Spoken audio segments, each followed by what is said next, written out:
बात है, बहुत खूब।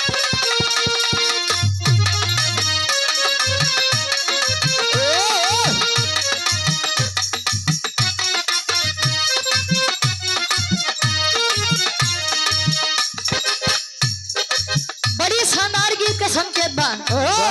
काका बाबा रे तो गुरु जी गीत ऐसा होखा जोन अश्लील न होखे लेकिन रसील हो।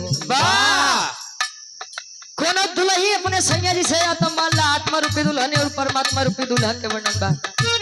दुल्ही कहे चला गया ना, हाँ चला गया ना, चला गया ना, हाँ चला गया ना, चला गया ना, हाँ चला गया ना, चला गया ना, हाँ चला गया ना, गले डाल के जंजीर पिया चला गया ना, गले डाल के जंजीर पिया चला गया ना, गले डाल के जंजीर पिया चला गया ना, चला गया ना, हाँ चला गया ना, चला गया ना, ओह चला गया ना, गले डाल के जंजीर पिया चला गया ना, गले डाल के जंजीर पिया चला गया ना।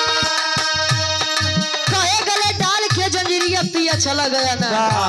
बारे वो आत्मा रूपी दुल्हन परमात्मा रूपी दुल्हा जोने दिन कर दू जने के मिलन होई तीजा क्यों नहीं बोली बोलियो न लाए कहर वो न लाए बोलियो